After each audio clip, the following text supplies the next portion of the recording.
shoot. Hold on, I'll be right back.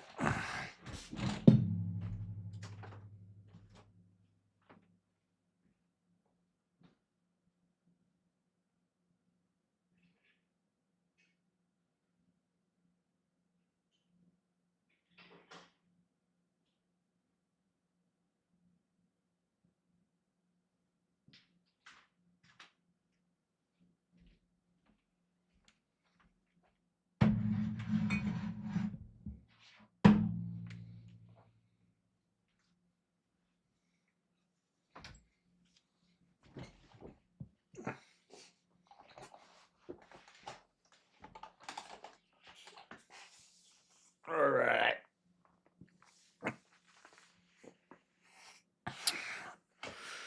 We're going to finish Daniel.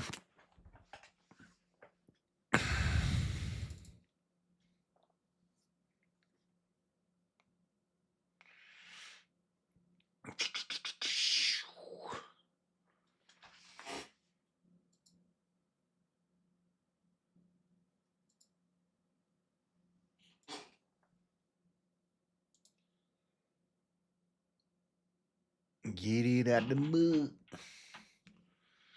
You work till you ready. Since I'm going on my trap, gotta give me that back. Yeah. Think I'm gonna give me that back. Yeah.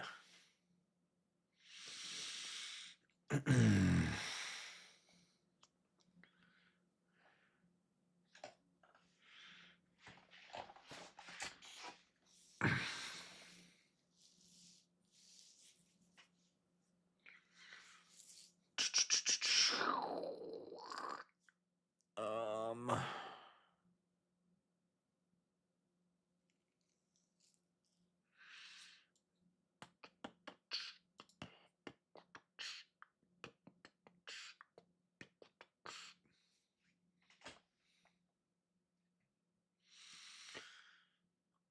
Un momento.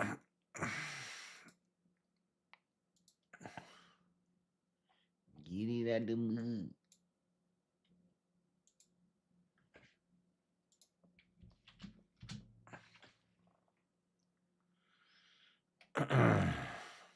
All right.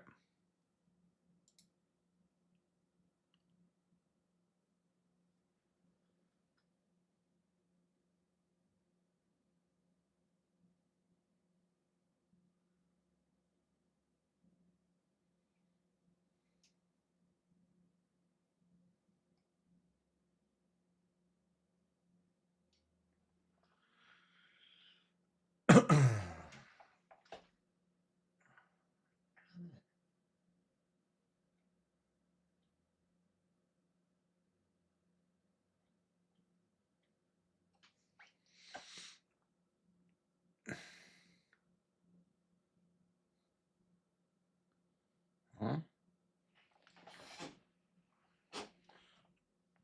Man.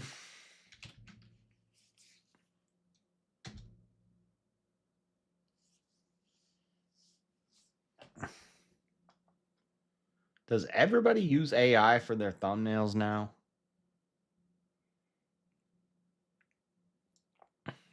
How do you do that? Well, I know how to do it. I just ain't paying. I ain't paying for it. I ain't paying for it. I do it for free.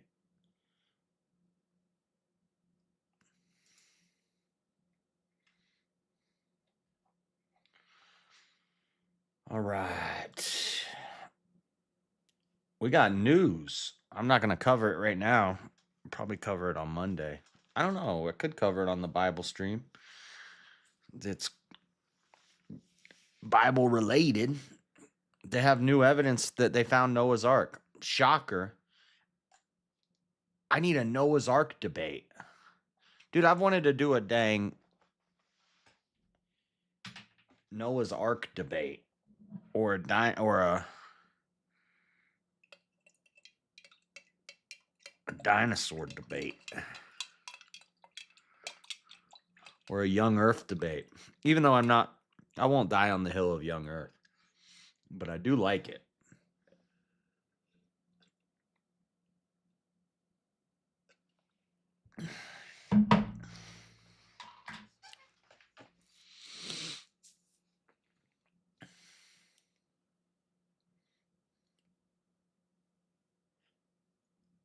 But I got too much coming up right now. I need to simmer down. But they found new evidence of Noah's Ark. I wonder if it's in Mount Ararat. Is it Ararat? Turkey?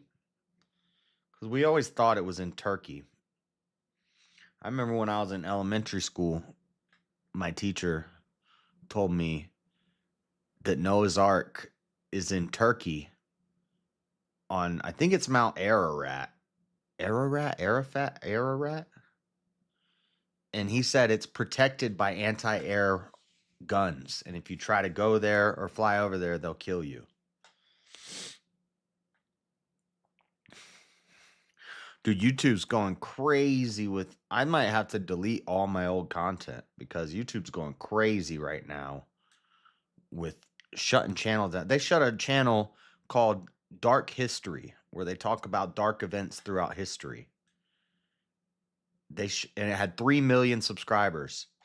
They deleted the whole channel with no strikes, no warnings. 3 million subscriber channel gone. Because they said you violated our policies on violence, showing violence. Talking about history? Sometimes history's violent. It's in the rules. I'm reading the Bible. It's pretty violent sometimes. If I'm reading the Bible, is that violence? There's definitely violence in there. Oh, there's violence. Trust. And I don't have 3 million subscribers. Just shut my channel down at the drop of a hat and I can't even do anything about it. That's crazy. But anyway, they found new evidence of Noah's Ark.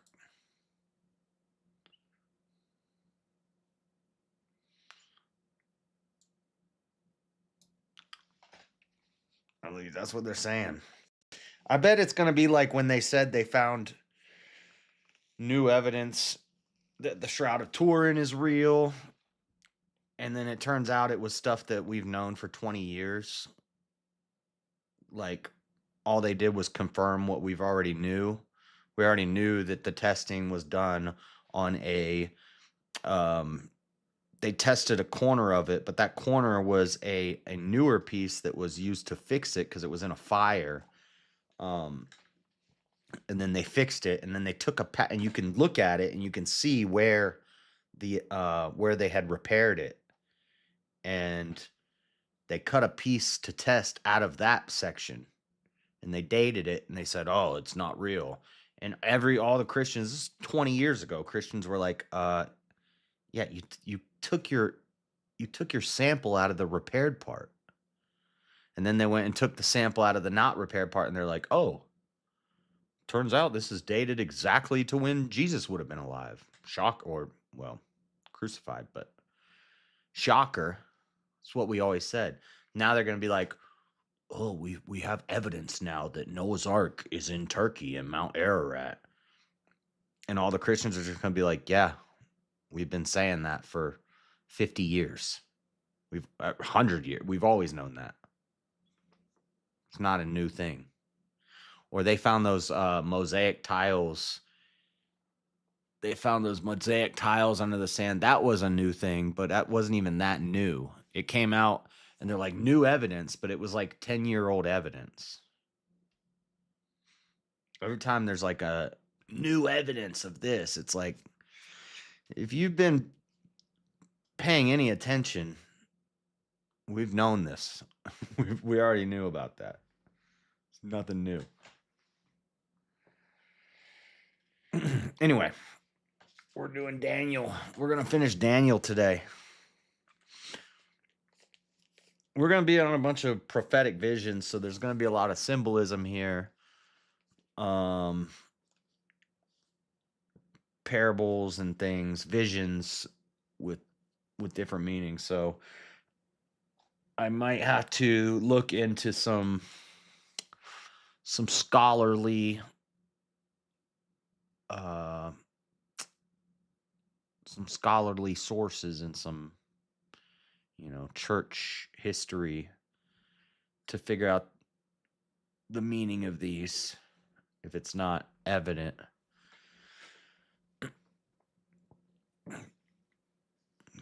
The first half of Daniel is all like the cool stories.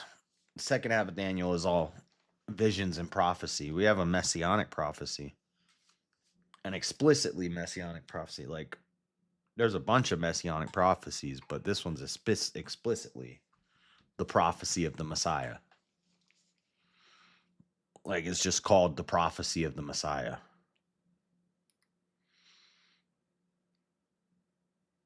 What was that sound?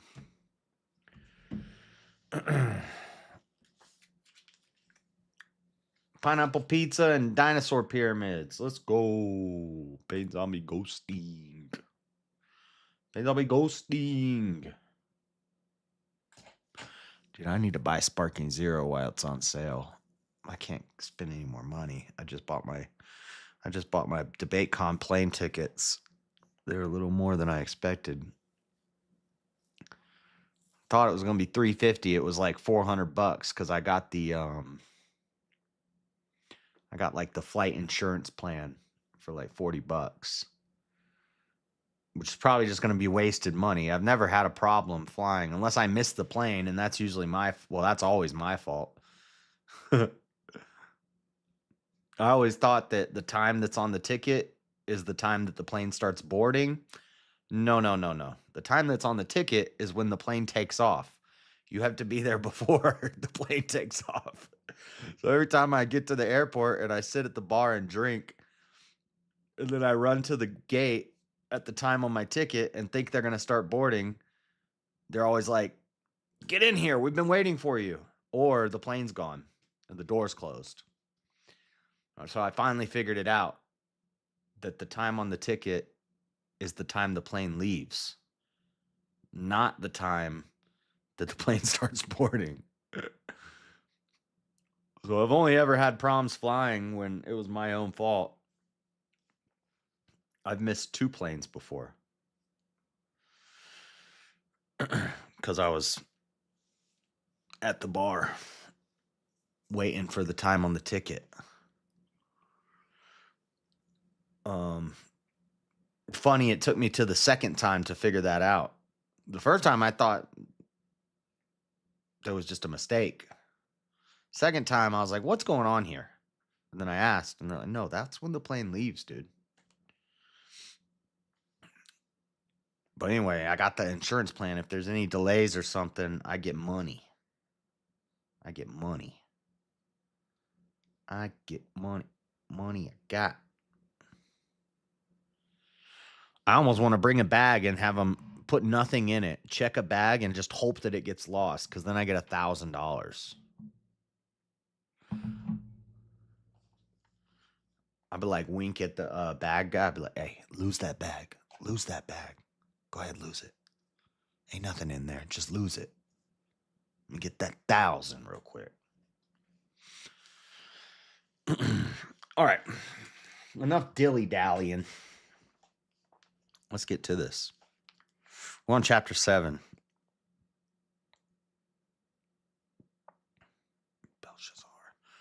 Belshazzar. Okay, we're under Darius now. We left off after Daniel 6. Darius took over. Darius is the one who throws David in the lion's den because he listened to his counsel. And then he regret it. Now we're under Belshazzar. Chapter 7. In the first year of Belshazzar, king of Babylon, Daniel had a dream and visions of his head upon his bed. Then he wrote the dream and told the sum of the matters.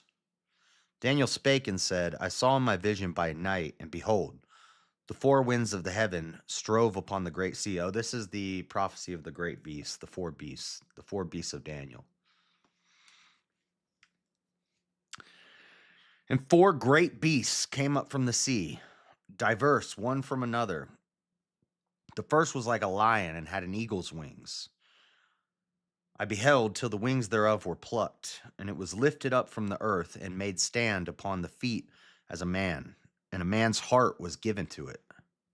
And behold, another beast, a second, like to a bear, and it raised itself up on one side, and it had 3 ribs in the mouth of it between the teeth of it.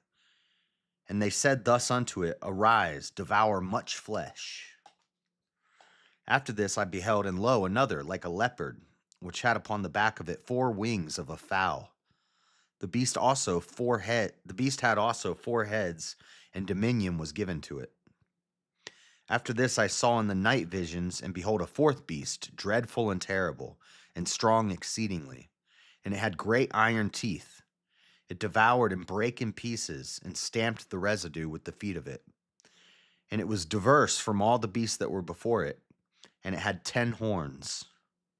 I considered the horns, and behold, there came up among them another little horn, before whom there were 3 of the first horns plucked up by the roots. And behold, in this horn were eyes like the eyes of man, and a mouth speaking great things. I beheld till the thrones were cast down, and the ancient days did sit, whose garment was white as snow, and the hair of his head like the pure wool. His throne was like the fiery flame, and his wheels as a burning fire. Thrones and wheels. We're talking about angels. I think the fourth beast is Babylon. I think each of these represents a nation. Um, in the near prophecy, a direct nation that Daniel is familiar with. But there's also the long prophecy. There's still the 4 beasts. There's still the 4 nations of power. You could say Russia, China, America, and the Middle East. Or Israel, America, the lion, the bear, Russia, the leopard, China, the dragon, the moosies. Maybe. Just a guess. A fiery stream issued and came forth from before him. Thousands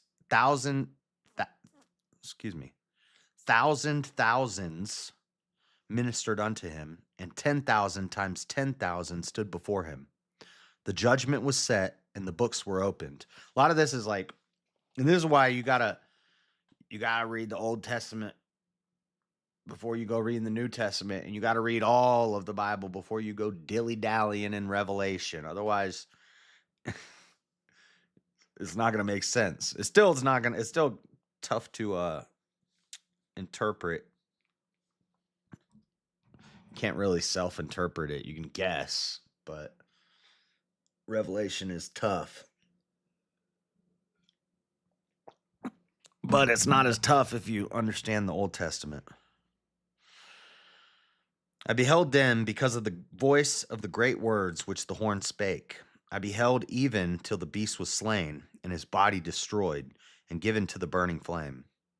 As concerning the rest of the beasts, they had their dominion taken away, yet their lives were prolonged for a season and time. I saw in the night visions, and behold, one like the Son of Man, uppercase Son of Man, so it's not talking about Elijah, or it's not talking about Ezekiel. Like the Son of Man, came with the clouds of heaven, and came to the Ancient of Days, and they brought him near before him. And there was given him dominion and glory and a kingdom, and all people, nations, and languages, not races, should serve him. His dominion is an everlasting dominion, which shall not pass away, and his kingdom that which shall not be destroyed. I, Daniel, was grieved in my spirit in the midst of my body, and the visions of my head troubled me. I came near unto one of them that stood by, and asked him the truth of all this. So he told me, and made me know the interpretation of the things. These great beasts, which are 4 kings, which shall arise out of the earth. But the saints of the Most High shall take the kingdom and possess the kingdom forever, even forever and ever. Then I would know the truth of the fourth beast, which was diverse from all the others, exceeding dreadful, whose teeth were of iron and his nails of brass, which devoured, brake in pieces, and stamped the residue with his feet. And of the 10 horns that were in his head, and of the other which came up, and before whom 3 fell, even of that horn that had eyes and a mouth that spake very great things, whose look was more stout than his fellows, I beheld, and the same horn made war with the saints and prevailed against them, until the Ancient of Days came, and judgment was given to the saints of the Most High, and the time came that the saints possessed the kingdom. Thus he said, the fourth beast shall be the fourth kingdom upon earth, which shall be diverse from all kingdoms, and shall devour the whole earth, and shall tread it down and break it in pieces. A lot of people saying Trump is the Antichrist. That would be the 11th horn of the dragon. It's a dragon in Revelation. He doesn't call it a dragon, but or like a leviathan. A lot of these things are similar to the leviathan, the teeth of iron and the claws of brass.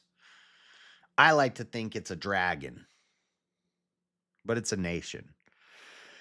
And the 10 horns out of this kingdom are 10 kings that shall arise, and another shall rise after them, and he shall be diverse from the first, and he shall subdue 3 kings. And he shall speak great words against the Most High, and shall wear out the saints of the Most High, and think to change times and laws. And they shall be given into his hand until a time and times and the dividing of time. But the judgment shall sit, and they shall take away his dominion to consume and to destroy it unto the end. And the kingdom and dominion and the greatness of the kingdom under the whole heaven shall be given to the people of the saints of the Most High, whose kingdom is an everlasting kingdom, and all dominions shall serve and obey him. Hitherto is the end of the matter. As for me, Daniel, my cogitations much troubled me, and my countenance changed in me, but I kept the matter in my heart. Cogitations. What does that word mean? Like cognition, consciousness, thoughts? Cogitations. That's a cool word. And that's it for chapter 7. Chapter 8. Oh wait, let's go to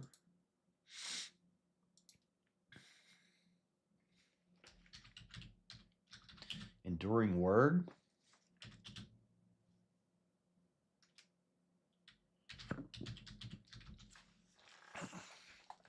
Yep, we'll go to enduring word. Daniel chapter 1 through 6 describe the life and times of Daniel. Chapter 7 through 12 describe visions Daniel had. I already said that. I didn't even read this. In order of events, the visions described in Daniel 7 took place during the time between Daniel's chapter 4 and 5. Daniel had a dream and visions. This first vision, one of 4, described between Daniel 7 through Daniel 12, was the most comprehensive. The other 3 visions go into greater detail within the general framework of his first vision.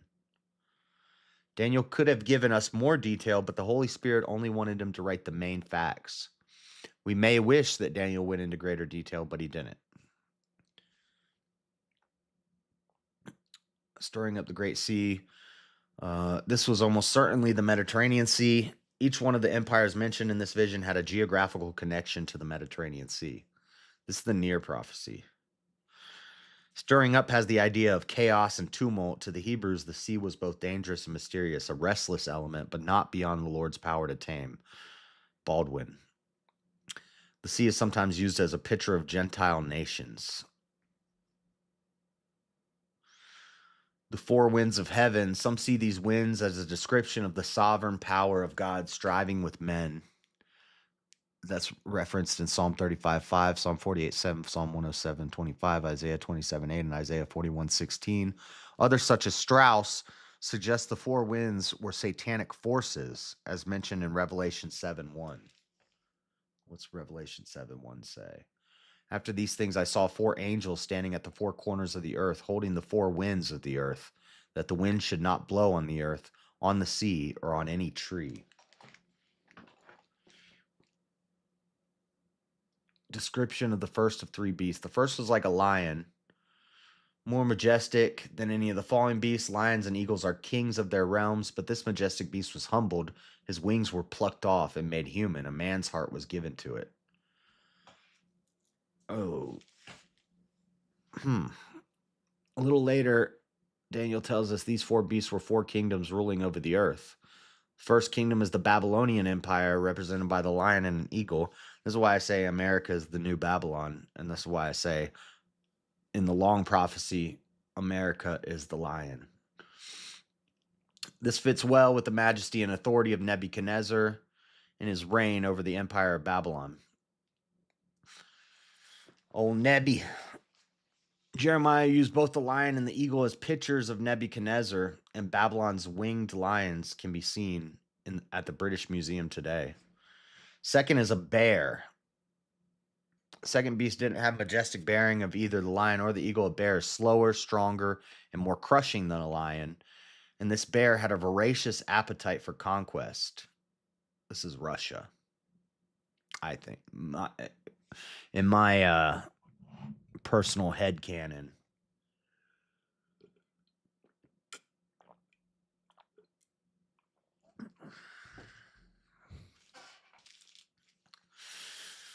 The bear represents the Medo-Persian Empire. Medo-Persian Empire. Oh, Cyrus comes from the Medo-Persian Empire. The Medo-Persian Empire is modern-day Iran.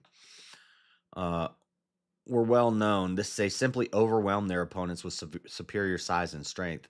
The Medes and Persians are compared to a bear on account of their cruelty and thirst after blood. A bear being a most voracious and cruel animal. That's from Clark.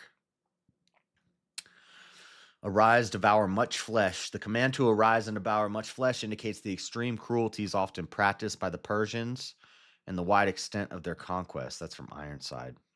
Liberal commentators have a vested interest in identifying the bear with only the Median states and not the combined Medo-Persian Empire. They assign the third beast to the Persian Empire and the fourth to Alexander's Greek Empire, so as to remove, even for a 2nd century author, any element of predictive prophecy.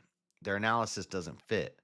There are many good reasons why the Second Kingdom could not be exclusively the Median Kingdom. Median. The Median Kingdom did not follow the Babylonian in historical sequence, but was contemporary with it, same time, even rising to strength before the Neo-Babylonian period. The Median Kingdom never had a world position ranking with the Persian, Grecian, or Babylonian empires. The motivation for the interpretation is solely to remove any reference to Rome and to divinely predictive prophecy. That's got to be a typo. Divinely predict prophecy. Another like the leopard. This has got to be Asia, right? Was known for its sudden, unexpected attacks. Japan. This one was especially swift with 4 wings and clever, having 4 heads. Technology. Gotta be Asia. Gotta be dang China. Japan. Korea. The leopard represented the Greek Empire. Well, again, this is near prophecy. In Revelation, we see the 4 beasts again, and it's talking about what will come. That's far prophecy. Alexander the Great quickly conquered and civilized the world by age 28. Nothing in the history of the world was equal to the conquest of Alexander, who ran through all the countries from Illyricum and the Adriatic Sea to the Indian Ocean and the river Ganges, and in 12 years subdued part of Europe and all of Asia. That's from Clark. After his death, his empire was divided into 4 parts. Specifically, the 4 heads were Cassander, Lysimachus, Seleucus, and Ptolemy, who inherited Alexander's domain after his death. Not Ptolemy. Freddie. If Freddie's here, he always says Ptolemy. The P is silent. The Babylonian Empire dominated in Daniel's day. One might have guessed, especially in the reign of Belshazzar, that the next empire would be the Medo Persian Empire. But how could Daniel know that the next world empire would be like a leopard in its rise and prominence, and that it would be divided into four parts? This shows a plain principle. God knows the future and reveals certain details of the future through his prophets. It shows that God lives outside our time domain and can see the future as well as the past. He sees the whole parade of human history, not just the part passing in front of a single spectator. This is why time.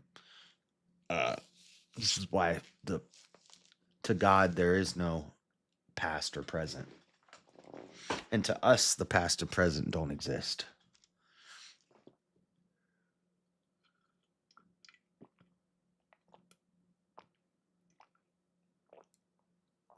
The proof of fulfilled prophecy is exceptionally persuasive. No wonder Peter says, "We have the prophetic word confirmed, which you do well to heed as a light that shines in a dark place until the day dawns and the morning star rises in your hearts."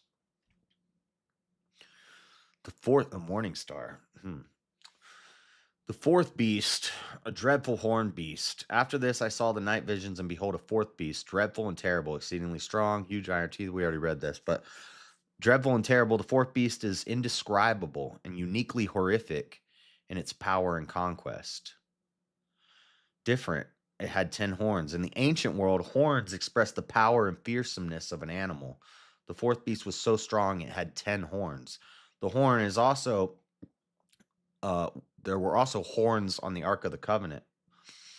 We talked about how I believe they, I believe the devil having the two horns is actually a perversion and a twisting of the Bible. Um, the horns on the ark were a symbol of power and strength and authority on the ark. And then the world took that imagery of the horns, the two horns that were a good thing on the ark, but then they put them on the devil, because that's what the world does. It twists the truth. Different people picture this in different ways. Some suggest that the 10 horns were actually two 5-pointed antlers rather than 10 separate horns. I don't like that. In historic, because it talks about a dragon with 10 horns in Revelation, right? Or no? Am I wrong about that? Let me see.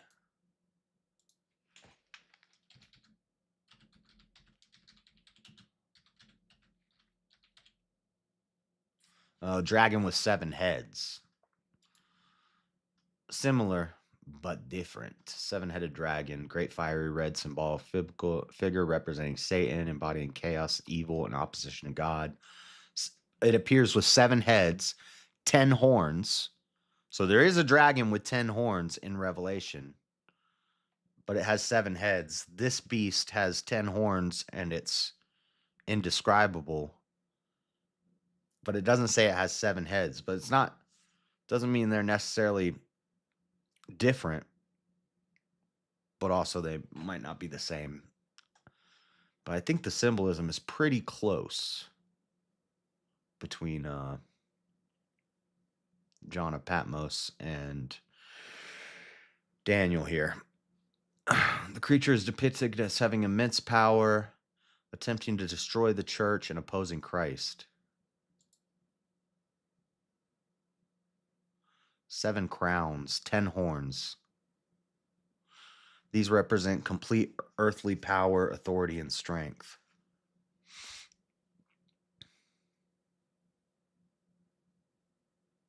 There's the scarlet beast and the sea beast. 7 heads and 10 horns.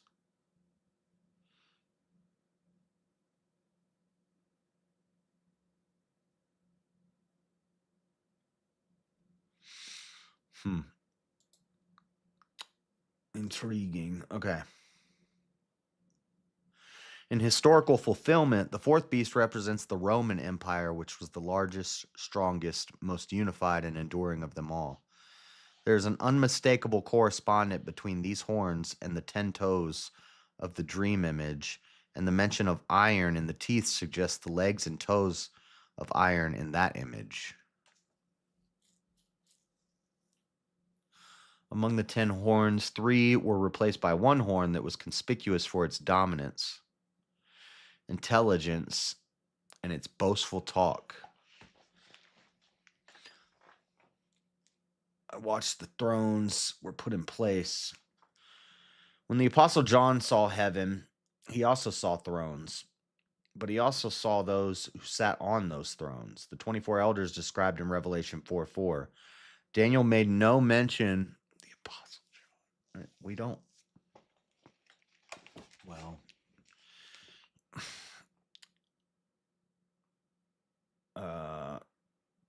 I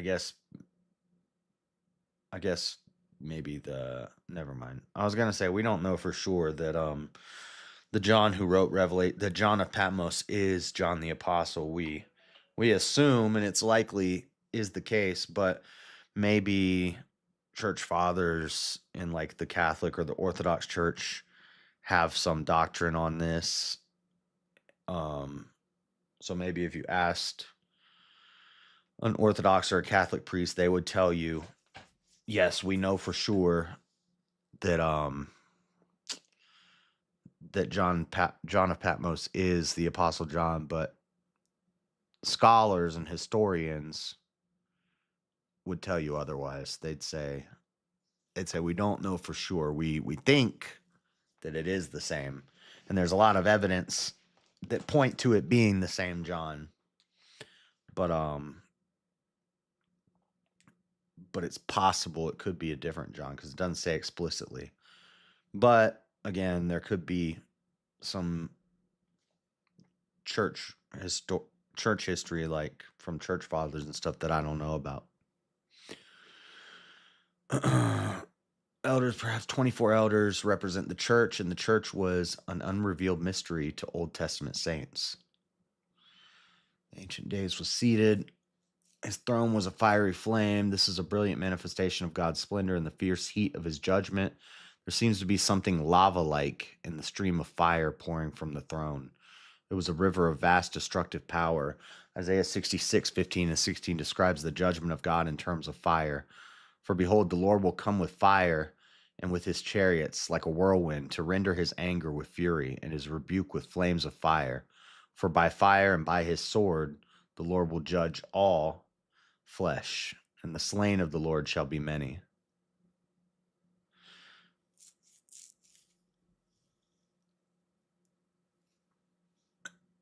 Its wheels of burning fire. Many commentators say that in the ancient and Eastern world, royal thrones were often on wheels. It is just as likely that they represent the endless activity of God. Well, also, some people will say the wheels represent the Oraphim, which is a class of angels. But that's just what some people say. Thousands ministered to him. Okay. I think we got it. And also, we're going to build on this with the next couple chapters. So let's just keep reading. Chapter 8. In the 3rd year of the reign of King Belshazzar, a vision appeared unto me, even unto me Daniel, after that which appeared unto me at the first. And I saw in a vision, and it came to pass, when I saw that I was at Shushan, in the palace which is in the province of Elam, and I saw in a vision, and I was by the river of Ulai. Then I lifted up mine eyes and saw, and behold, there stood before the river a ram which had 2 horns, and the 2 horns were high, but one was higher than the other, and the higher came up last. I saw the ram pushing westward and northward and southward, so that no beast might stand before him. Neither was there any that could deliver out of his hand. But he did according to his will, and became great. And I was considering, behold, an he-goat came from the west on the face of the whole earth, and touched not the ground. And the goat had a notable horn between his eyes, a unicorn. I guess it's not a unicorn because he had 2 other horns. So he's a trihorn. And he came to the ram that had two horns. Oh, wait, no, it's a different one.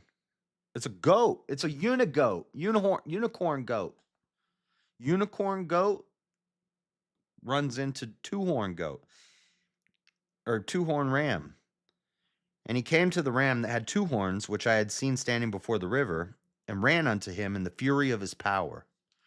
And I saw him come close unto the ram, and he was moved with a choler against him. With a choler against him. What does that mean?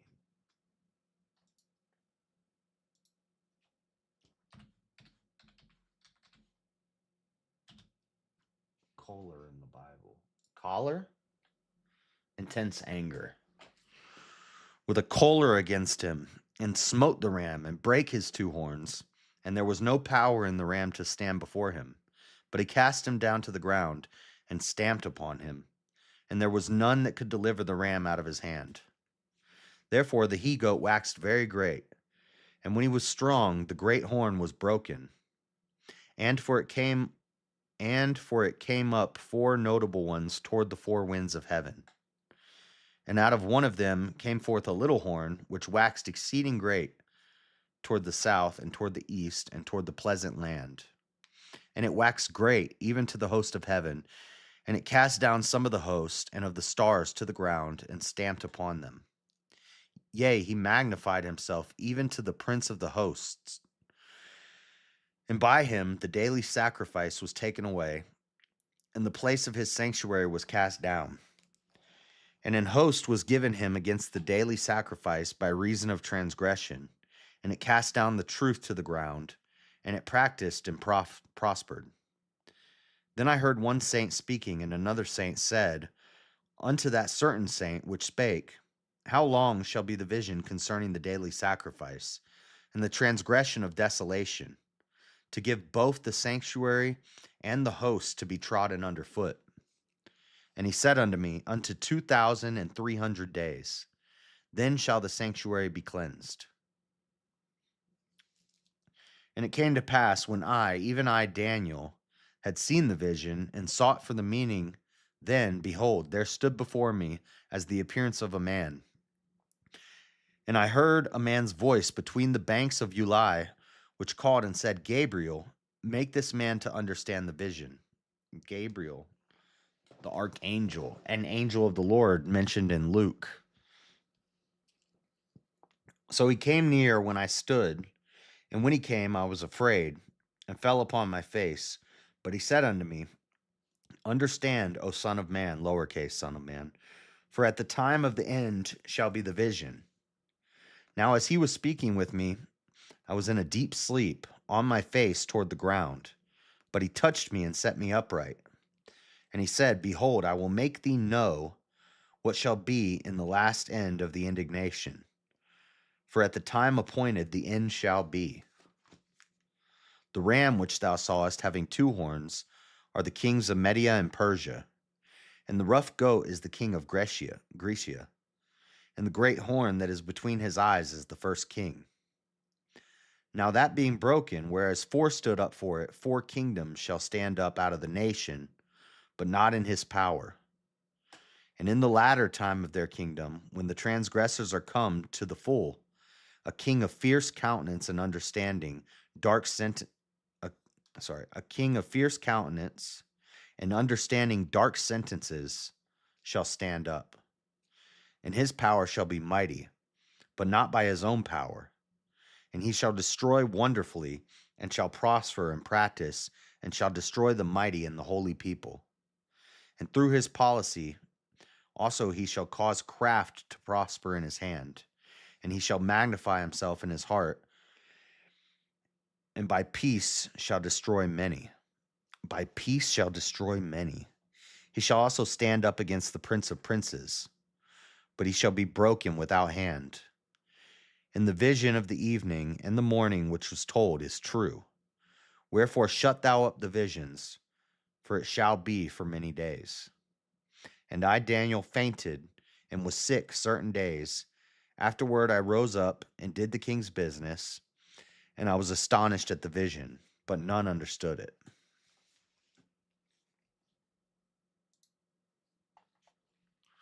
Yo, what's up, me, myself, and I?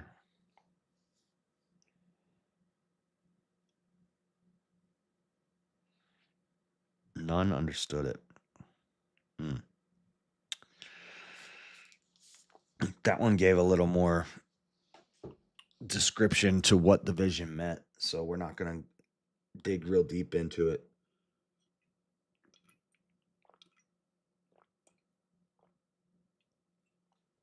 I also don't think it's good to speculate too much on these visions, because he even says, Daniel even says he doesn't understand it. Nobody understands it. The first vision, he had to go to another interpreter to interpret it, and he's the best interpreter there is. I understand it. I bet. I bet you do. Chapter 9. In the first year of Darius, the son of Ahasuerus, of the seed of the Medes, which was made king over the realm of the Chaldeans, in the first year of his reign, I, Daniel, understood by books the number of the years, whereof the word of the Lord came to Jeremiah the prophet, that he would accomplish 70 years in the desolations of Jerusalem. And I set my face unto the Lord God to seek by prayer and supplications with fasting and sackcloth and ashes. And I prayed unto the Lord my God, and made my confession, and said, O Lord, the great and dreadful God, keep in the covenant and mercy to them that love him, and to them that keep his commandments. We have sinned and committed iniquity, and have done wickedly, and have rebelled even by departing from thy precepts and from thy judgments. Neither have we hearkened unto thy servants the prophets, which spake in thy name to our kings, our princes, and our fathers, and to all the people of the land. O Lord, righteousness belongeth unto thee, but unto us confusion of faces, as at this day.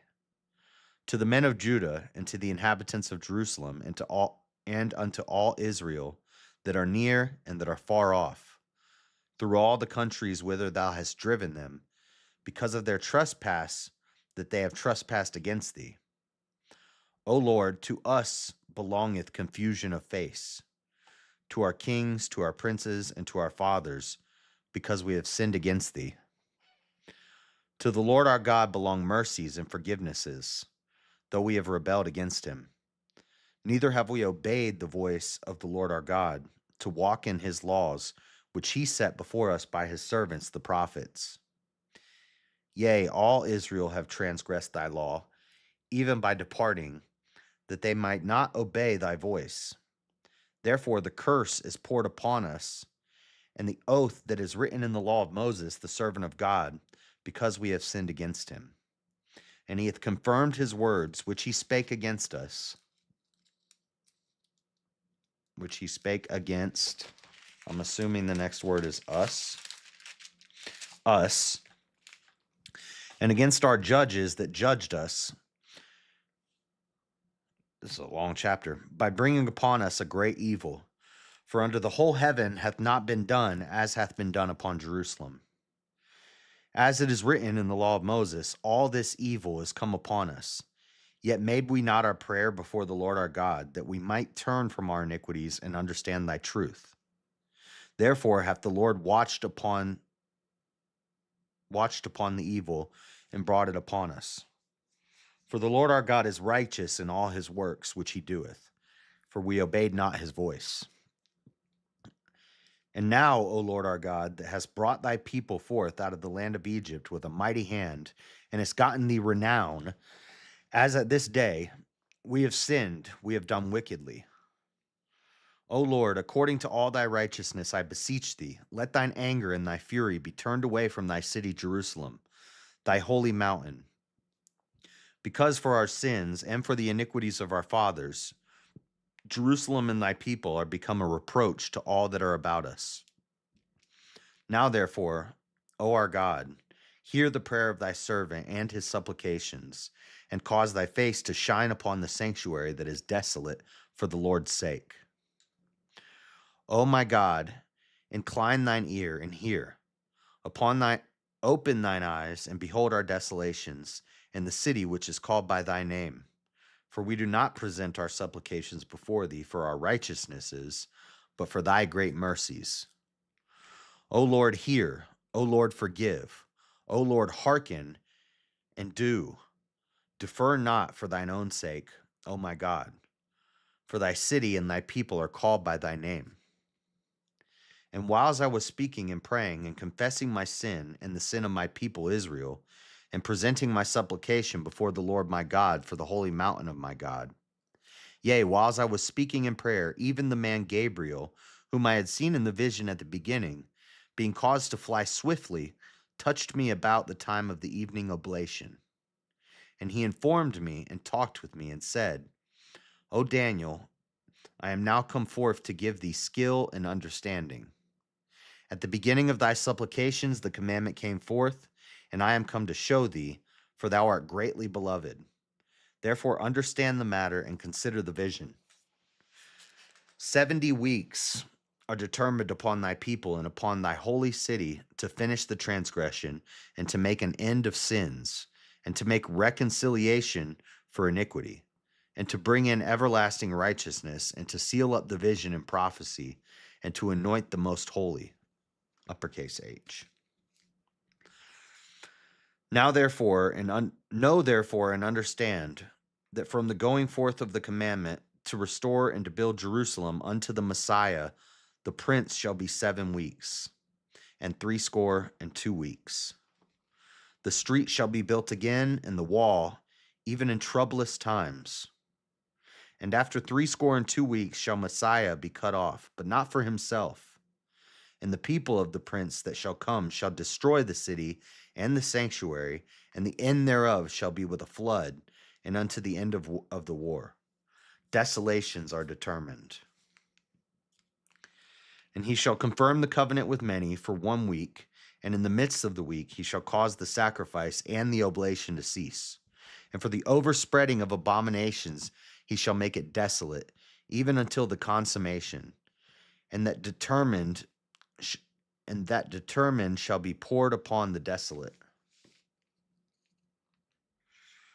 For the overspreading of abominations he shall make it desolate, even until the consummation, and that determined shall be poured upon the desolate.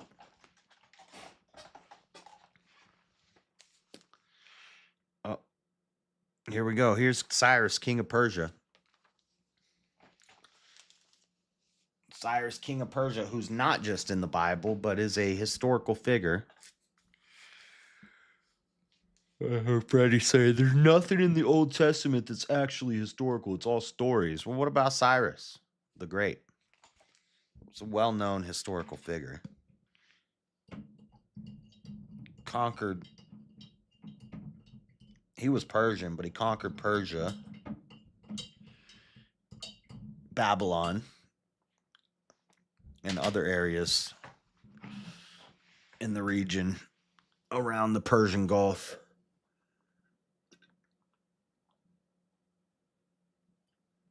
He pretty much, since Babylon had taken Israel, he pretty much conquered everything from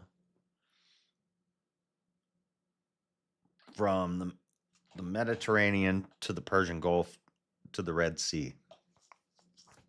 And south down towards like Egypt. Ptolemies came later out of that.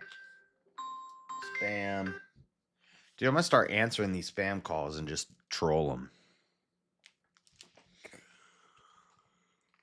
Ugh. I'm sleepy because I woke up early yesterday. Gotta get to bed. We got 3 chapters left, so we gotta make good time. Let's get it. What's up, Rowdy Gowdy? Rowdy Gowdy. Chapter 10. In the 3rd year of Cyrus, king of Persia, a thing was revealed unto Daniel, whose name was called Belteshazzar. Not Belshazzar, but Belteshazzar. Belshazzar is homeboy's son. Nebuchadnezzar's son? Nebuchadnezzar's son. But David was Belteshazzar. That tells me that Nebuchadnezzar kind of saw David like a second son. Because Nebuchadnezzar gave David, I keep saying David, Daniel, the Babylonian name, Belshazzar. or Belteshazzar. Ugh. Blah, blah. Sorry, guys. I've been up all night working, and I did a debate yesterday. Woke up at 5 p.m. So I'm tired. Whose name was Belteshazzar, and the thing was true, but the time appointed was long. And he understood the thing and had understanding of the vision. In those days, I, Daniel, was mourning 3 full weeks. I ate no pleasant bread, neither came flesh nor wine in my mouth, neither did I anoint myself at all, till 3 whole weeks were fulfilled. And in the 24th day of the first month, as I was by the side of the great river, which is Hiddekel, then I lifted up mine eyes and looked, and behold, a certain man clothed in linen, whose loins were girded with fine gold of Uphaz. His body also was like the beryl, and his face as the appearance of lightning, and his eyes as lamps of fire, and his arms and his feet like in color to polished brass, and the voice of his words like the voice of a multitude. And I, Daniel, alone saw the vision, for the men that were with me saw not the vision, but a great quaking fell upon them, so that they fled to hide themselves.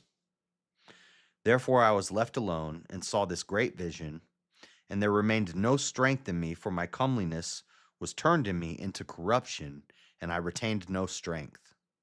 Yet heard I the voice of his words, and when I heard the voice of his words, then was I in a deep sleep on my face, and my face toward the ground. And behold, an hand touched me, which set me upon my knees and upon the palms of my hands. And he said unto me, O Daniel, a man greatly beloved, understand the words that I speak unto thee, and stand upright.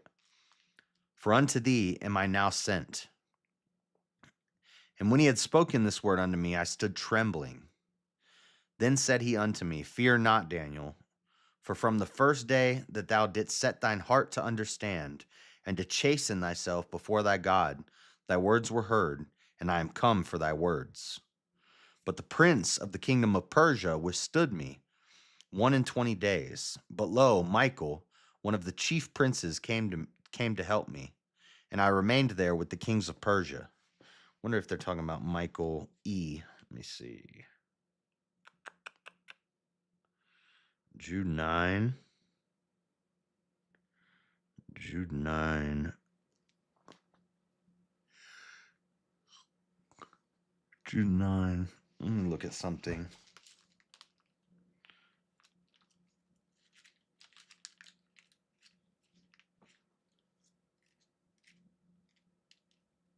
Where is Jude?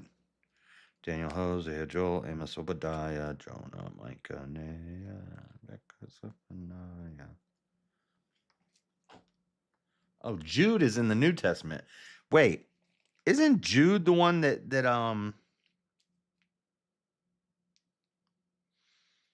Jude is the one that is in contention? I don't think Jude is in the Septuagint.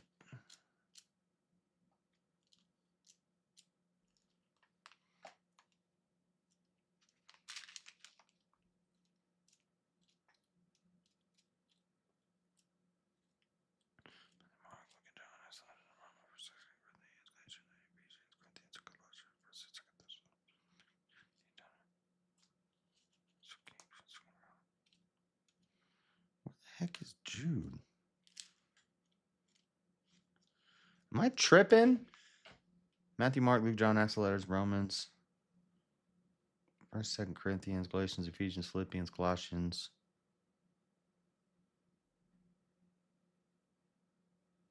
1st and 2nd Timothy, Titus, and Philemon. He was James. 1st, 2nd Peter. Jude and it's the book right before Revelation. It's only like a page. That's why I keep missing it.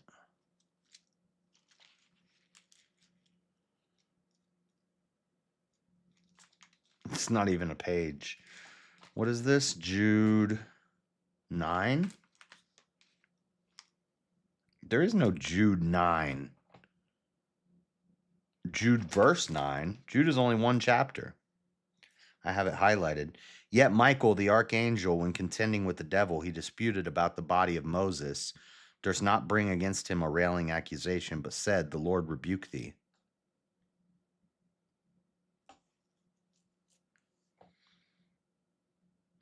Likewise, all these filthy dreamers defile the flesh, despise dominion, and speak evil of dignities. We read this when I was talking about angels. Michael the archangel. So when it says Michael here, who disputed about the body of Moses with the devil,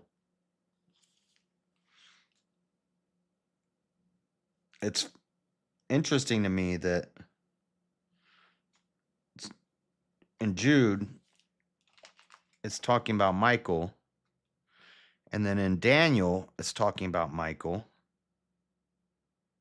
But then some people will say that that's Jesus.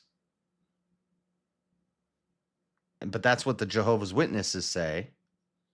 And then people make fun of them. But then I hear other people say the same thing.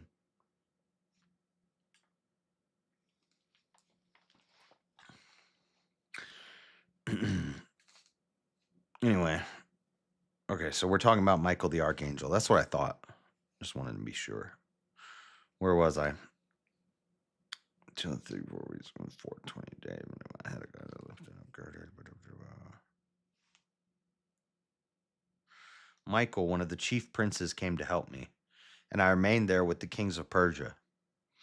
Now I am come to make thee understand what shall befall thy people in the latter days. For yet the vision is for many days. And when he had spoken such words unto me, I set my face toward the ground, and I became dumb. And behold, one like the similitude of the sons of men touched my lips.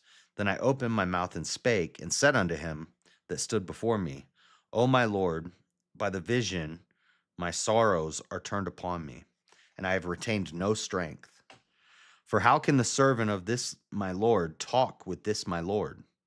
For as for me, straightway there remained no strength in me, neither is there breath left in me. Then there came again and touched me one like the appearance of a man, and he strengthened me, and said, O man, greatly beloved, fear not. Peace be unto thee. Be strong, yea, be strong. And when he had spoken unto me, I was strengthened, and said, Let my Lord speak, for thou hast strengthened me. Then said he, Knowest thou wherefore I come unto thee? And now will I return to fight with the prince of Persia. And when I am gone forth, lo, the prince of Grecia shall come. But I will show thee that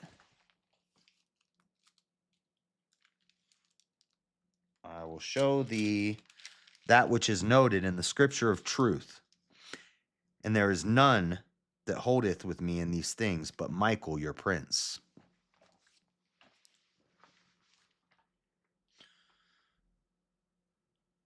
Epistle of Jude is included in the Septuagint. Oh, wasn't it disputed though? Or is it Catholic Bibles that don't? Isn't there some Bible that doesn't include Jude and it was disputed? But what am I thinking of? Is it in the same place? Because I know some of the yeah. Let me see what this says about Jude. It is in here.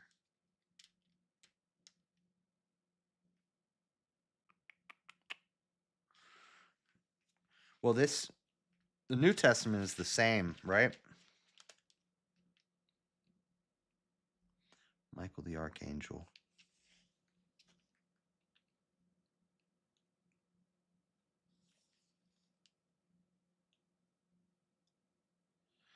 Date of this letter is uncertain.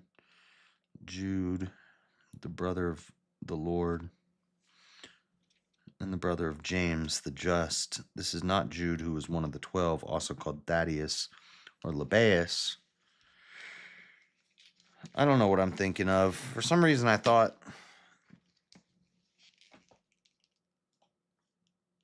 Oh, and I'm not thinking of Jude. What am I thinking of? I'm thinking of I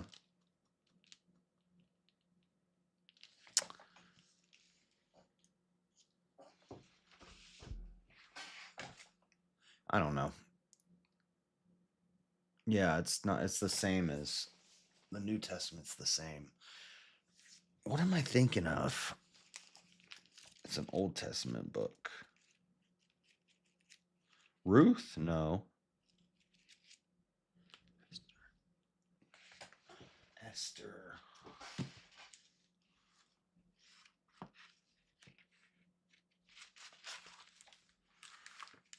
No, we have Esther.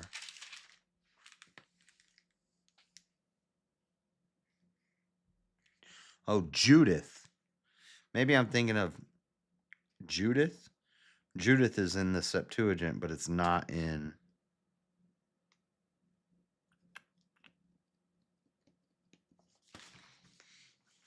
It's not in the.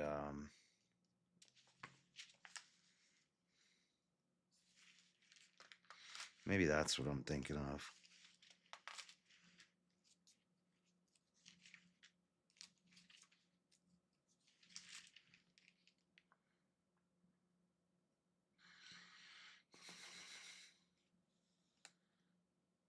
Esther. We both have Esther.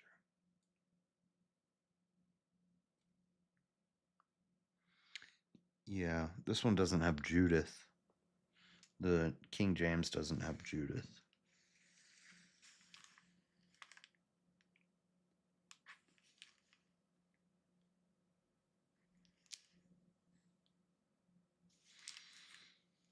Hmm.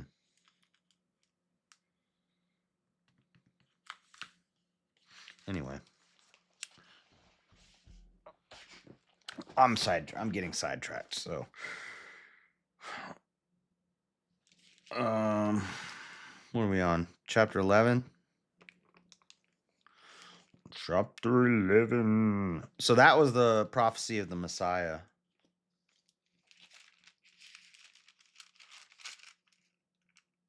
No, 9 was the prophecy of the Messiah. That was vision of a man. Vision of a man. The man was Michael, right? Or maybe the man was Jesus, but then Michael is different because then Michael comes.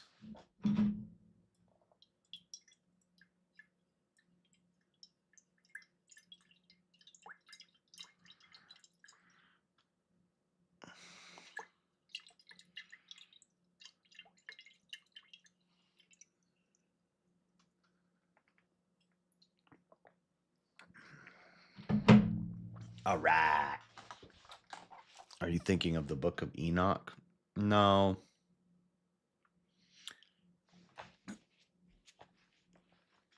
I think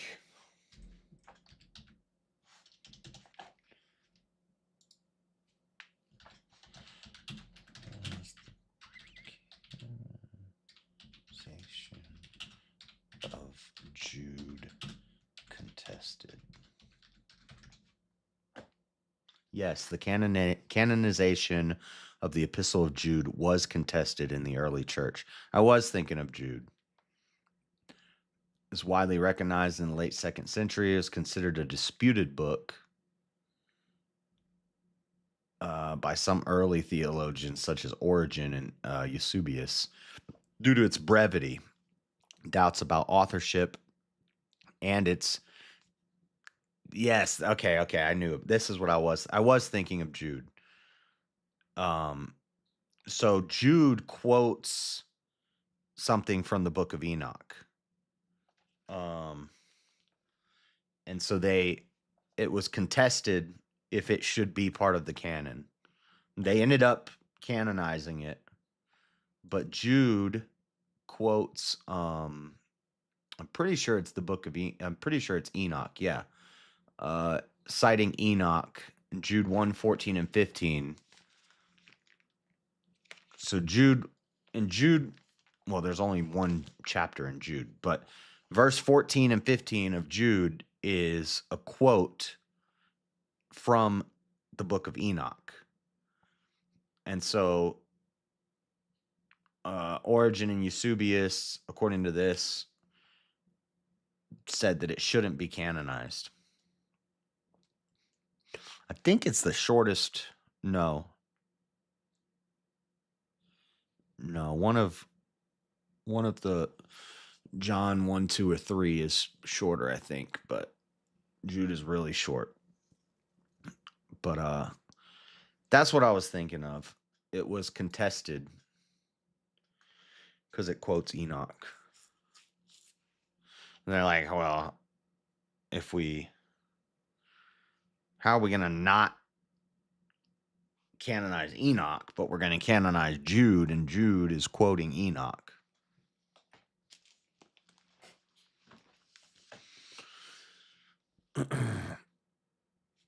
Anyway, this is a whole sidebar. I was just looking into something. Chapter 11. Chapter 11. Also, I, in the first year of Darius the Mede, even I, stood to confirm and to strengthen him. And now will I show thee the truth. Behold, there shall stand up yet 3 kings in Persia, and the 4th shall be far richer than they all. And by his strength, through his riches, he shall stir up all against the realm of Grecia. Grecia or Grecia? And a mighty king shall stand up that shall rule with great dominion and do according to his will. Is Grecia Greece? I think it's just the Old Testament word for what became Greece.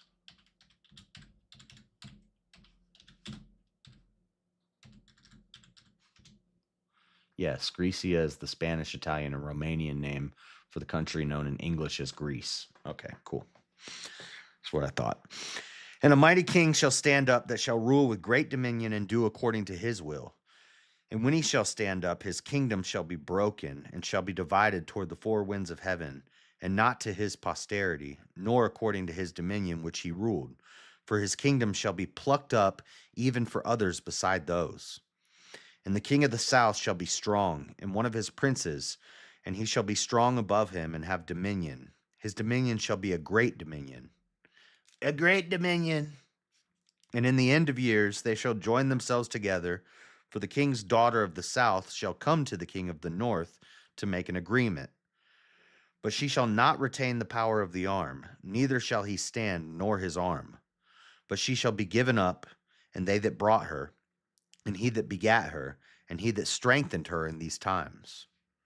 But out of a branch of her roots shall one stand up in his estate, which shall come with an army, and shall enter into the fortress of the king of the north, and shall deal against them, and shall prevail.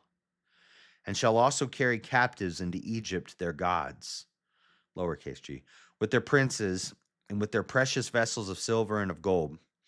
And he shall continue more years than the king of the north. So the king of the south shall come into his kingdom, and shall return into his own land. But his sons shall be stirred up, and shall assemble a multitude of great forces, and one shall certainly come and overflow and pass through. Then shall he return and be stirred up even to his fortress. And the king of the south shall be moved with choler, that's anger, and shall come forth and fight with him, even with the king of the north. And he shall set forth a great multitude, but the multitude shall be given into his hand. And when he hath taken away the multitude, his heart shall be lifted up, and he shall cast down many 10,000s, but he shall not be strengthened by it. For the king of the north shall return, and shall set forth a multitude greater than the former, and shall certainly come after certain years with a great army and with much riches. And in those times there shall many stand up against the king of the south. Also the robbers of thy people shall exalt themselves to establish the vision, but they shall fall. So the king of the north shall come and cast up a mount, and take the most fenced cities, and the arms of the south shall not withstand, neither his chosen people, neither shall there be any strength to withstand. But he that cometh against him shall do according to his own will, and none shall stand before him. And he shall stand in the glorious land, which by his hand shall be consumed. He shall also set his face to enter with the strength of his whole kingdom, and upright ones with him. Thus shall he do. And he shall give him the daughter of women, corrupting her, but she shall not stand on his side, neither before him.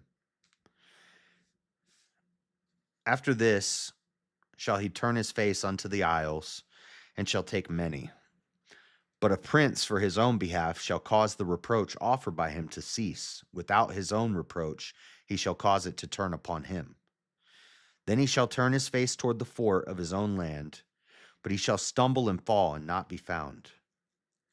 Then shall stand up in his estate a raiser of taxes in the glory of the kingdom. But within few days he shall be destroyed, neither in anger nor in battle. Would he be destroyed by maybe pestilence or famine or something? And in his estate shall stand up a vile person to whom they shall not give the honor of the kingdom. But he shall come in peaceably and obtain the kingdom by flatteries. And with the arms of a flood shall they be overthrown from before him, and shall be broken, yea, also the prince of the covenant. And after the league made with him, he shall work deceitfully, for he shall come up and shall become strong with a small people. They're talking about a flood, but this is not a flood that destroys the earth. This could be the flood that when we talked about the eye of what's it called? I can't remember what it's called. Atlantis. What they think Atlantis used to be, that ring, and then you can. I did a whole video about it. It's pretty interesting when you look at the map of Africa, and then you look off the western shore of Africa. You see a deposit of like rocks and pebbles. There's like a dip, so it goes. You see where there's desert in Africa, and then off the coast of Africa, there's a deep dip, and there's all this rock deposited there. And the idea is that there was a flood, that Atlantis used to be this ring. I forget what they call it, but we were talking about it a while ago. And that it was like this it was a city surrounded by inner rings, concentric circles of water. And that this flood came through and washed out Atlanta. And so it flows through Africa, and then where the flood waters end at the ocean, there's a dip there, and all this rocks are deposited, which the sediment from the flood carried into that dip. What's it called? And this sounds like that because this would have been around that time.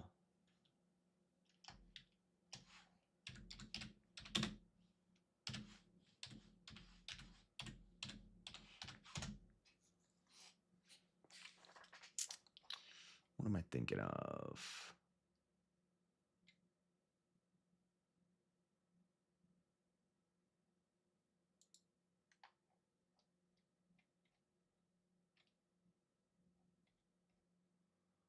Not the Bermuda Triangle, not Antarctica.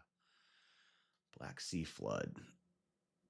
Mythical retelling of the Black Sea flood. Subsequent Black Sea, 5,600. That's too far back. Mediterranean Sea, Black Sea freshwater flooding civilizations. Not that. Atlantis didn't exist. Plato invented it. I don't know. I think Plato saw it. This is not telling me what I'm looking for, though. Not Atlanta.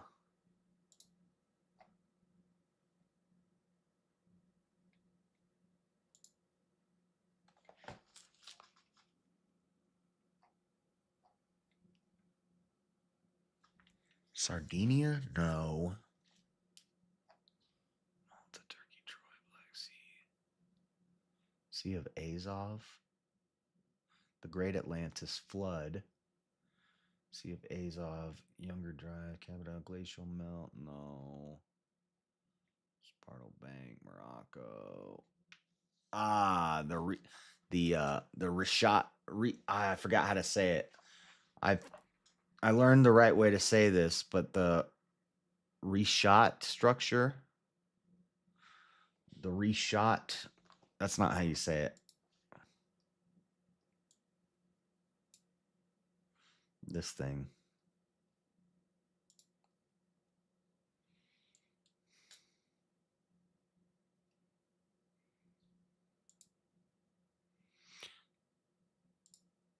The Rishat structure, Ricot, something like that.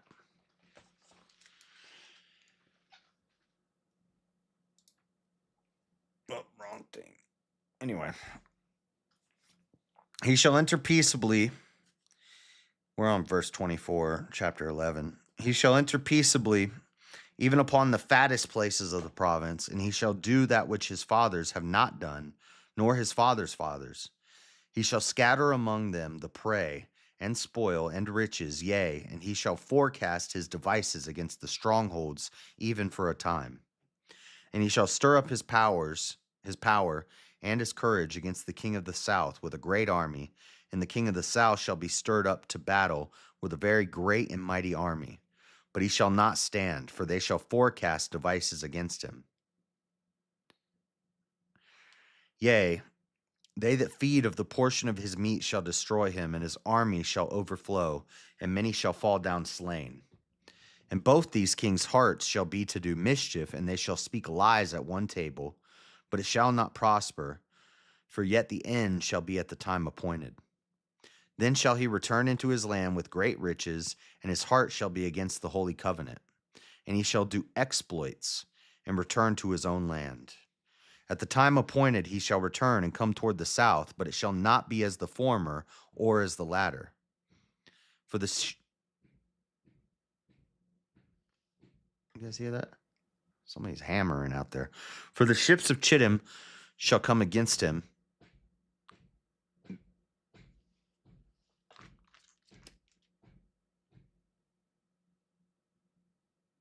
You hear that? This is why it sucks sleeping in the daytime. People are always mowing their lawn and doing construction and stuff while I'm trying to sleep, playing music. What am I going to do? I can't complain. It's 2 p.m. See, I just got all messed up. Then shall he return into his land with great riches, and his heart shall be against the holy covenant, and he shall do exploits and return to his own land. At the time appointed he shall return and come toward the south, but it shall not be as the former or as the latter. For the ships of Chittim shall come against him. Therefore he shall be grieved and return, and have indignation against the holy covenant. So shall he do. He shall even return and have intelligence with them that forsake the holy covenant. And arms shall stand on his part, and they shall pollute the sanctuary of strength, and shall take away the daily sacrifice, and they shall place the abomination that maketh desolate, the abomination of desolation. That's the Antichrist, right?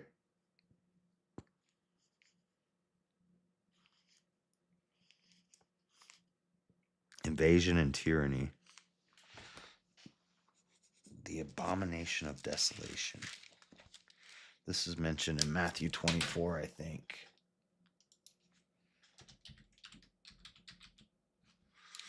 Abomination of desolation. Prophetic term in the book of Daniel. Referenced by Jesus in the Olivet Discord in Matthew 24. Detestable act of idolatry or desecration that causes the holy place, the temple, to be desolate or destroyed. Oh. Yeah, it's not the Antichrist. That's the abomination of desolation. That's the temple being destroyed. That's the sacking of Jerusalem in 70 AD, I think. Yeah, we talked about this years ago. I forgot it was in Daniel. It's probably highlighted in my ESV Bible. I think we were using the ESV when I read that years ago. Atlanta, A-Town. Peace up, A-Town. And such as do wickedly against the covenant shall he corrupt by flatteries, but the people that do know their God shall be strong and do exploits. And they that understand among the people shall instruct many, yet they shall fall by the sword and by flame, by captivity and by spoil many days. Now when they shall fall, they shall be holpen with a little help, but many shall cleave to them with flatteries.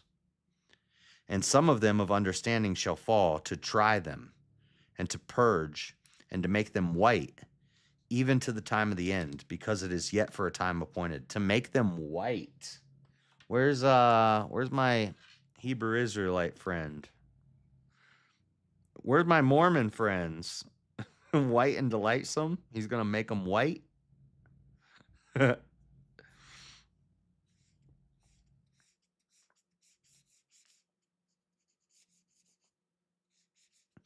the king shall do according to his will, and he shall exalt himself and magnify himself above every god, and shall speak marvelous things against the God of gods, and shall prosper till the indignation be accomplished. For that is determined shall be done. For that is determined shall be done.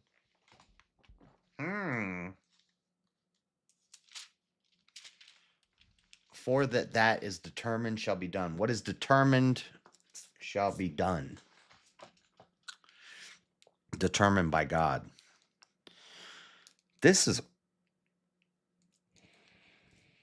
What are they doing out there? Oh my goodness. I'm going to be.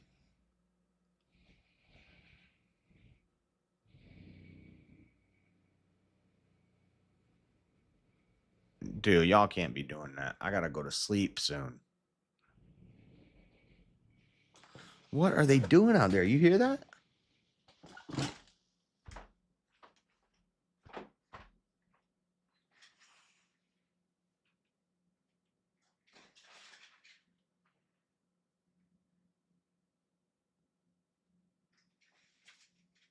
Oh my goodness. I don't know what that is, but I don't like it.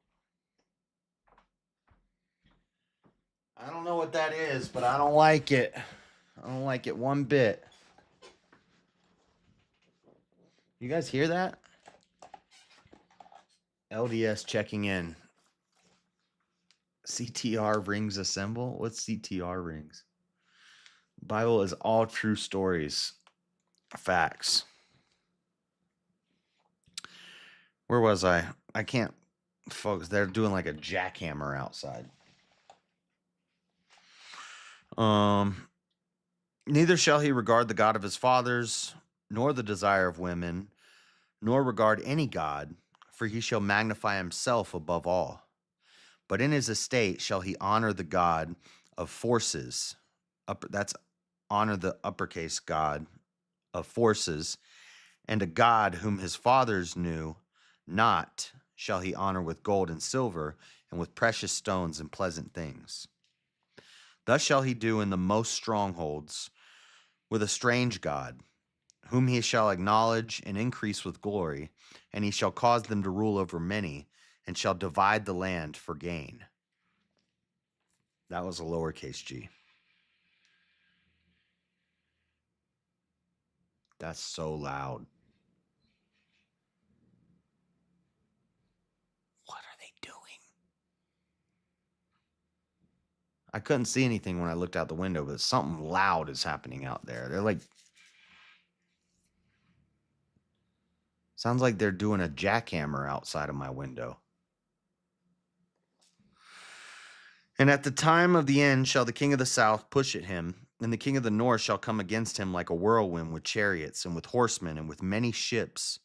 And he shall enter into the countries and shall overflow and pass over. He shall enter also into the glorious land, and many countries shall be overthrown.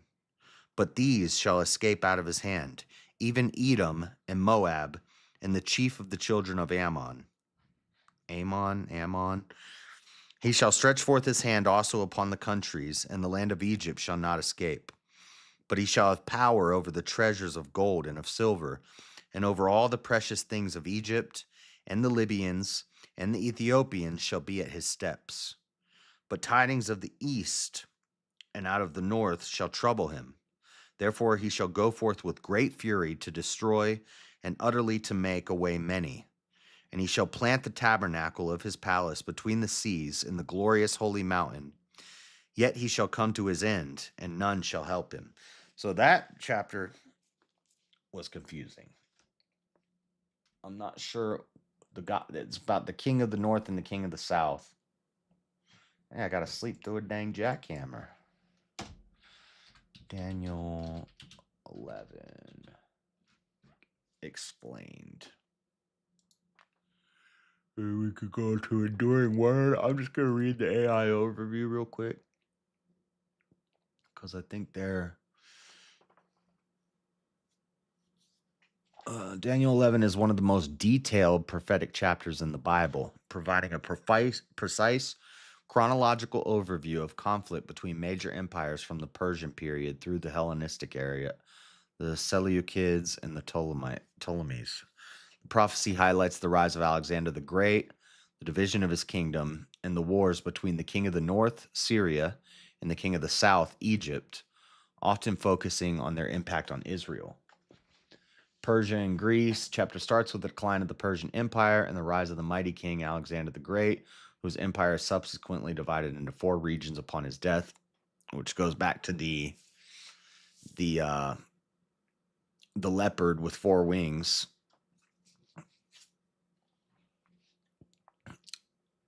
King of the North versus King of the South. This section details the power struggles between the Seleucid dynasty, North Syria, and the Ptolemaic dynasty, South Egypt, including alliances and betrayals. The rise of a vile person.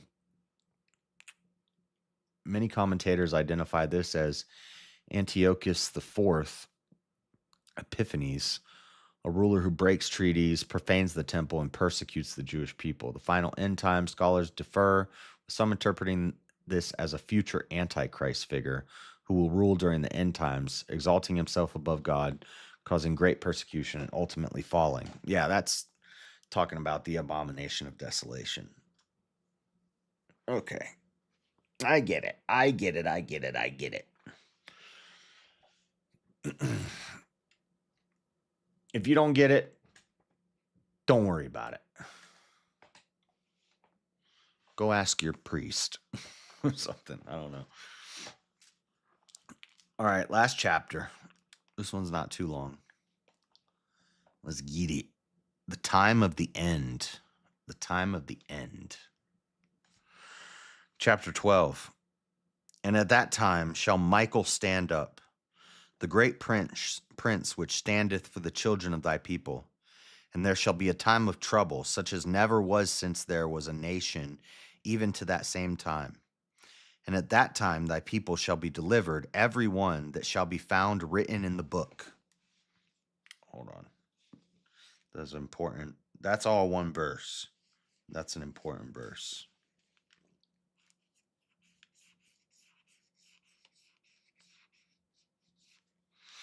And many of them that sleep in the dust of the earth shall awake, some to everlasting life, and some to shame and everlasting contempt.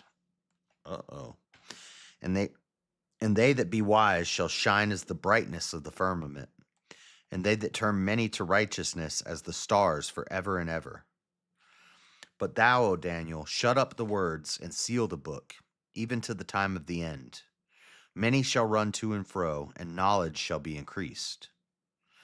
Then I, Daniel, looked, and behold, there stood other 2, the one on this side of the bank of the river, and the other on that side of the bank of the river. And one said to the man clothed in linen, which was upon the waters of the river, how long shall it be to the end of these wonders? The man in linen, I'm pretty positive he's talking about Jesus. Well, it references the man in the linen a couple chapters ago as the Messiah. So, and now he's walking on water. So, and I heard the man clothed in linen, which was upon the waters of the river, when he held up his right hand and his left hand unto heaven. Interesting. And swear by him that liveth forever, that it shall be for a time times and in half, and when he shall have accomplished to scatter the power of the holy people, all these things shall be finished. And I heard, but I understood not. Then said I, O my Lord, what shall be the end of these things? And he said, Go thy way, Daniel, for the words are closed up and sealed till the time of the end. Many shall be purified and made white. Dude, this is white and delightsome. Shout out Mormons. Maybe that's not such a crazy idea. Many shall be purified and made white. Where's my Hebrew Israelite friend when I need him? He needs to hear that. Many shall be purified and made white and tried, but the wicked shall do wickedly. And none of the wicked shall understand, but the wise shall understand. And from the time that the daily sacrifice shall be taken away, and the abomination that make it desolate set up, there shall be 1,290 days. Blessed is he that waiteth, and cometh to the 1,330 days. But go thou thy way till the end be, for thou shalt rest and stand in thy lot at the end of days. Go thou thy way till the end be, for thou shalt rest and stand in thy lot at the end of the days.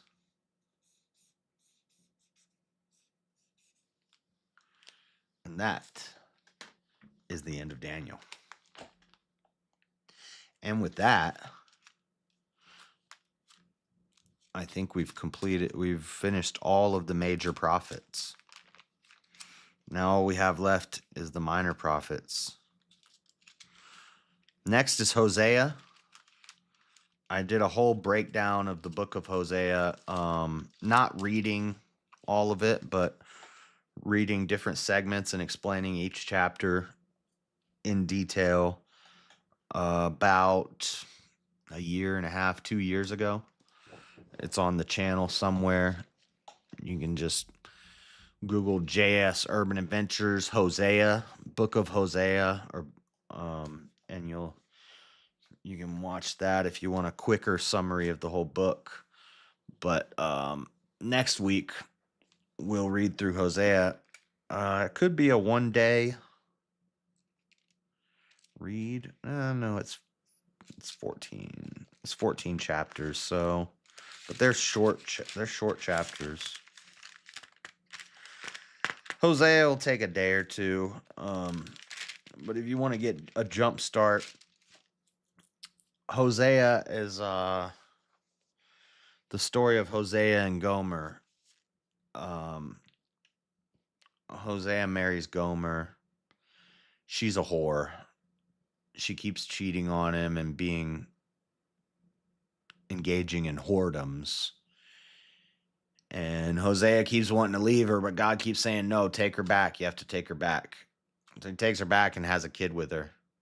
And then she cheats on him again. And then he takes her back and has another kid with her, and she cheats on him again. And then he takes her back and has another kid with her, and she cheats on him again. But the whole story is a metaphor for God's relationship with Israel, and how even though Israel gets compared to hookers a lot. It's a very common it's a common metaphor for Israel in the Bible to call them hookers, basically prostitutes. Remember, but it said that they're worse than a prostitute, because a prostitute does things for a man and gets paid for it. Israel's like the whore who pays the John to get screwed. If you think I'm being crazy,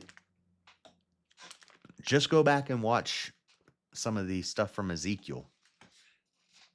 And you can watch when we get to Hosea, and you'll see that I'm not making stuff up right now. Israel is very commonly referenced as a whore. And that's biblical. That's not my opinion. That's what the Bible says. So it's just a metaphor. But anyway, last chapter. Let's go. So that's the end of Daniel. All the books from here on out are very short. So we're almost at the New Testament.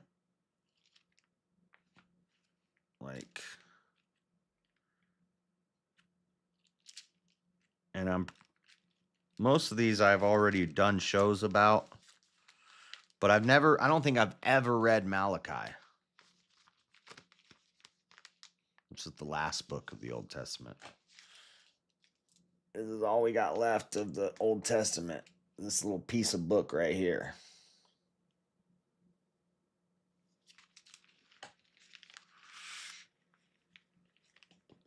It's a little piece of book. Little piece of book. Anyway, tomorrow I will be here in the morning. I'm going to try to not stream very long tomorrow morning. I don't know. The Friday morning streams always end up going late. Dude, VK is going to start at 6:30. I might as well just stay up. I don't know. Because I get there late and then I end up having to sit there. But anyway, I got a moon landing debate coming up, so I'm going to be doing some intensive research into that. But I'll probably stream a little bit of my prep, but not a lot. Really, I'm just going to be listening to, for the next 2 weeks, all night at work, I'm just going to be listening to debates and documentaries and videos and stuff. I listened to a really good one last night. I probably listened to 6 hours of moon landing stuff. Not that I don't already know it. I think a lot of people think that I don't know my stuff about the moon landing. Listen, I know my stuff about. I wouldn't challenge Easy to this debate if I didn't know what I was talking about. I know every argument for the moon landing, and I know the debunks for every argument for the moon landing. If you go back far enough in my streams, when I first started streaming, I was kind of a moon landing denier. I was like, I don't really know about the moon landing, and I was questioning it, and I was like, I don't know, I kind of sounds weird, I don't really believe it. And then I spent about a month on stream going through every moon landing debate, every argument, every rebuttal. And in the end, I was like, yeah, that's pretty dumb. And so I know my stuff. I'm just glad I'm finally going to get to do a science-y debate. People forget, man. You guys haven't been around long enough. You don't know. I'm JS Nye, the science guy, okay? I know my science stuff. I know science. What does the Bible say about space? It says the powers and the principalities hold the stars in the balance. It says God tied together Orion's belt. It mentions Orion's belt. It talks about the heavenly bodies, the firmament, which I have a whole theory about the firmament, about the separation of the waters. Quick rundown.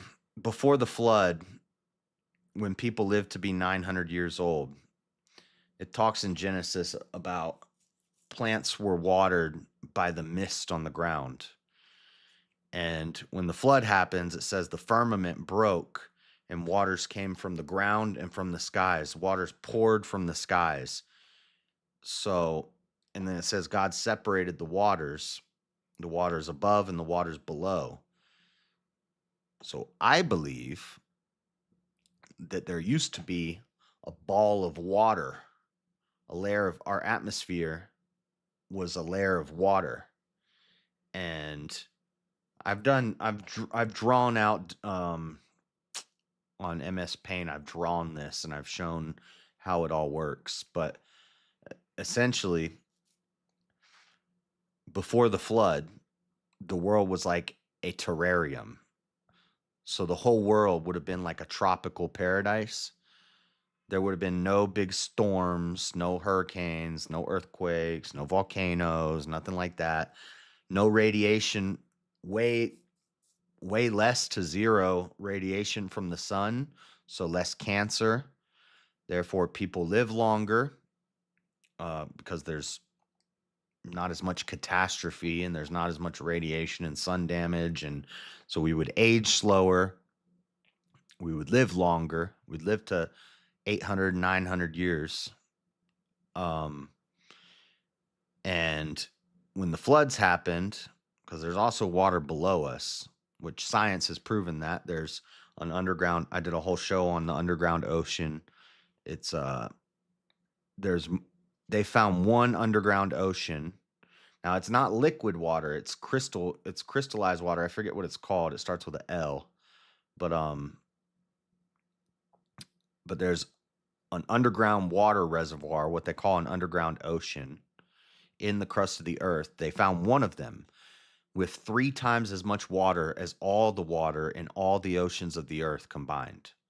If you took all the water on all the oceans of the earth, combined it, multiply it by 3, they found one underground ocean with that much water. That's just one that they found. So there could be many of them. So there's water below the crust of the earth, and then there were waters above. The firmament breaks.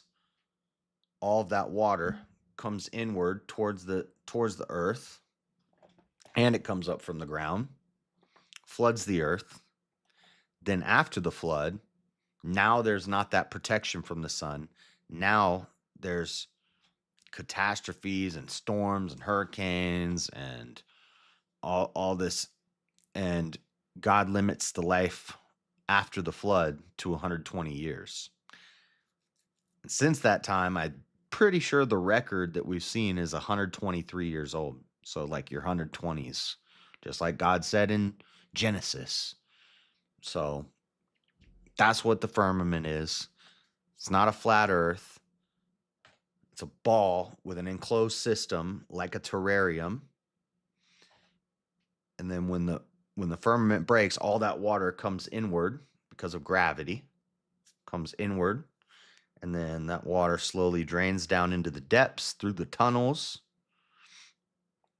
And now it's on the surface of the earth and underground. Pangea happens, Tower of Babel, nations are split, languages are split, countries drift apart as the waters reside, the land changes, and you have division of nations, peoples, and languages. And life is limited to 120 years. And yeah. See, that explains the 900-year lifespan. That explains the firmament. That explains the flood. That explains where the Leviathan and the giants went. That explains all of that. And I've got scientific evidence for some of it. At least for the underground oceans, that's true. That's scientifically proven. I think everything I just said is true, but the underground oceans, that's science.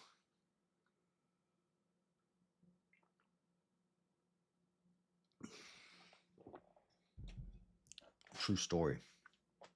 No cap. No cap. No cap. No cap. Gravity, what's that? That's gravity. Not that complicated. I don't care. I don't care if it's Einsteinian or Newtonian. I don't care if it's gravity, G equals mass squared. I don't care about the math equation. I don't care if it's the bending of space time. I don't care how it's explained, what theory they want to use to describe it. Gravity is this. That's what gravity is. And it's not buoyancy. That's stupid.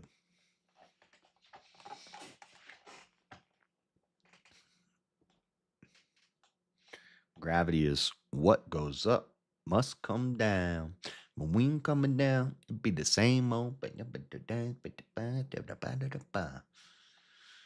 Okay, I gotta go to bed. I gotta go to bed, gotta go to bed, gotta go to bed.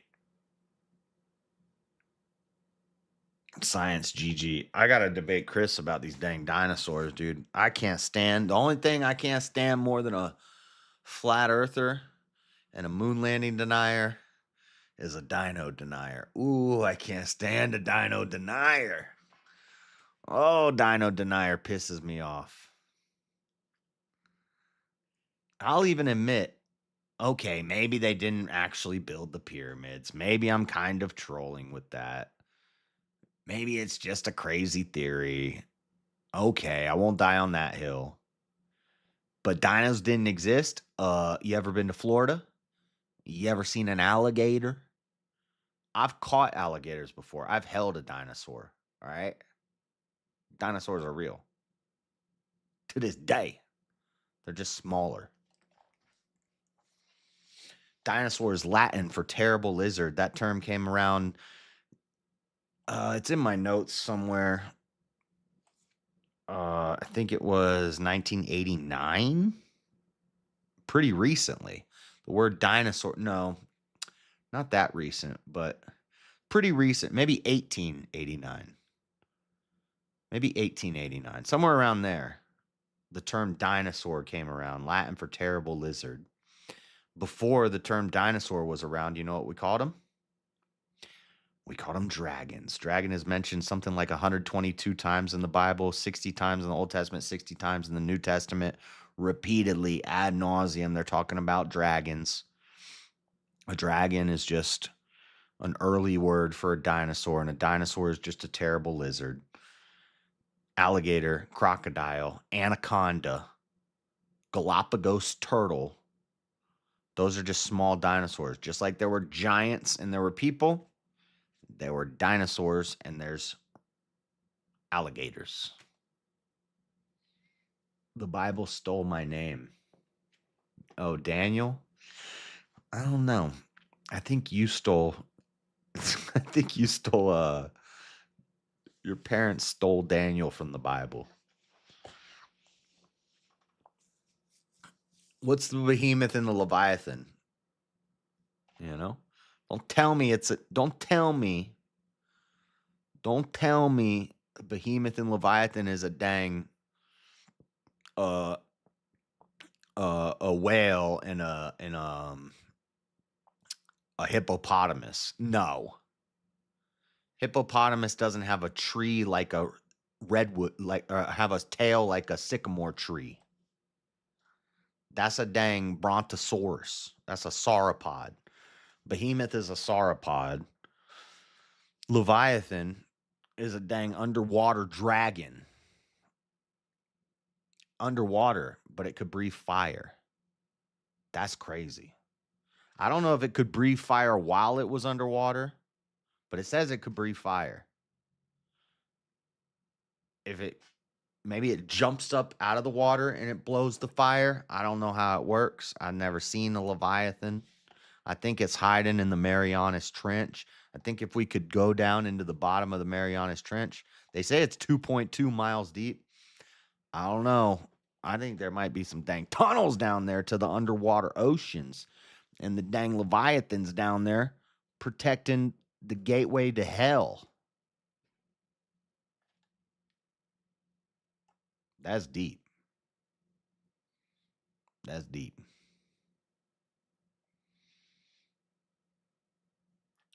Science. You're going to annoy me, Rowdy. I don't like science deniers. Science is Latin for knowing or to know. You don't like knowing stuff? Sucks for you. I like science. Oh my God, this chair, this freaking metal bar is in my butt. Pause. There's no cushion left. Don't I have a lumbar support thing somewhere? Because there's no cushion left right here. It's just metal. I gotta get a new chair. We gotta hit that chair goal this weekend. I need a chair. All right, guys, I gotta go to bed. Where are we hanging out? Where are we going?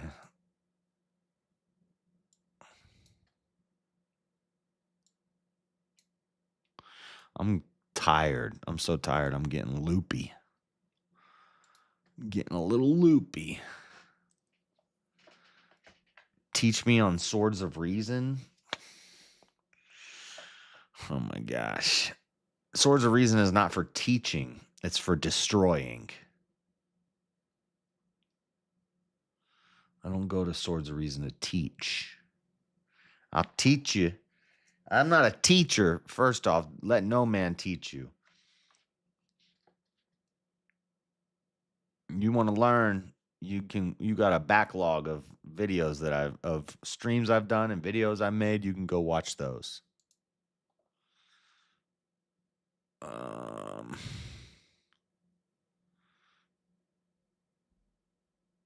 We can go to Cool Vic. I don't know why he doesn't ever come up on my thing.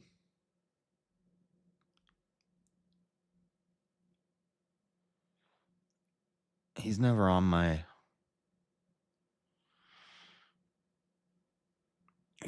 list.